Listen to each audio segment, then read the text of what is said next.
Corona virus जा वधीक ॿ केस ज़ाहिर थिया आहिनि। जिन बाद ज़िले में मुतासिरनि जो अंग वधी 15 थी वियो आहे। सैयद बिरादरी जे 3 माण्हुनि में कोरोना जी तस्दीक बाद वधीक टेस्टूं कयूं वियूं हुयूं। वधीक बदिरां पॉज़िटिव अचण बाद बिरादरी जे मुतासिरनि जो अंग वधी करे 5 थी वियो आहे। ठटे मां अव्हांखे ख़बर ॾियूं पिया ठटे ज़िले अंदरि कोरोना वायरस जा अॼु वधीक 2 केस ज़ाहिर थिया आहिनि। जंहिं बाद ज़िले में मुतासिरनि जो अंग वधी करे 15 थी वियो आहे। वधीक तफ़सील लाइ असां राब्तो कयो आहे ठटे मां केटी न्यूज़ रिपोर्टर महबूब बिरोही सां। जी महबूब, अपडेट कजो। जी मानो ठटे में कोरोना जी मकामी मुंतकिली जा केस वधण लॻा आहिनि। अॼु वधीक औरतूं जेके आहिनि उहे कोरोना में मुब्तला उनजी टेस्ट रिपोर्ट पॉज़िटिव आई आहे।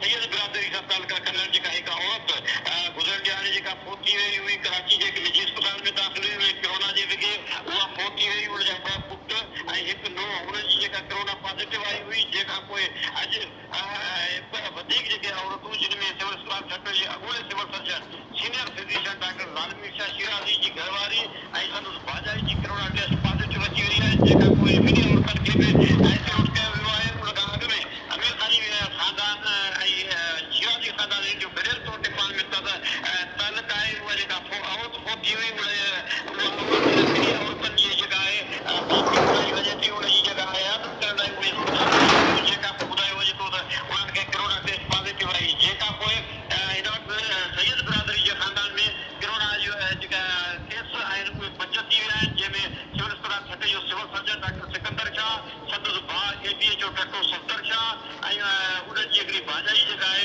उहे 3 पॉज़िटिव हुआ जेका होम आइसोलेट थियल आहिनि। ऐं इहे 2 औरतूं वधीक जेके आहिनि senior physician doctor Lalmi Shah ऐं उनजी घरवारी senior physician doctor Lalmi Shah ji घरवारी ऐं संदसि भाॼाई इहे 2 औरतुनि जी केस पॉज़िटिव अचण खां पोइ 5 केस थी विया आहिनि ख़ानदान में। ऐं उन खां अलावा वधीक जेके इहो बि ख़दशो ॾेखारियो वियो आहे त उहा औरत जेका फोत थी उनजी हिकु धीअ समेत ख़ानदान जी ॿिया फर्द आहिनि उन्हनि जे बि हवाले सां अॼु कोरोना जी टेस्ट वरिती पई वञे।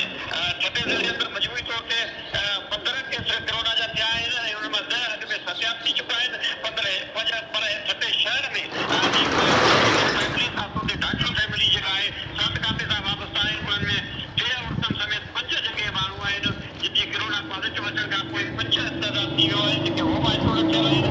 वधीक अॼु कोरोना जे हवाले सां उन्हनि जे मुख़्तलिफ़ जेके वेझा तालुका करण वारा जेके उन माण्हुनि सां उन्हनि जो तालुक रहियो आहे फैमिली मेंबर्स आहिनि उन्हनि जी अॼु टेस्ट वठण जो फ़ैसिलो कयो वियो आहे। पर हिते ठटे शहर में जीअं ई सूरत पैदा थी आहे ख़ासि तौर ते सैयद बिरादरी जेका अमीर ख़ानी सैयद आहिनि ऐं उन्हनि सां तालुका कयल शिराज़ी ख़ानदान जेका आहे सीनियर फिजिशियन लालमी शाह जी घरवारी ऐं उनजी जेका भाॼाई कोरोना में जी मुस्बत रिपोर्ट अचण खां पोइ हिते परेशानी वारी सूरत आहे।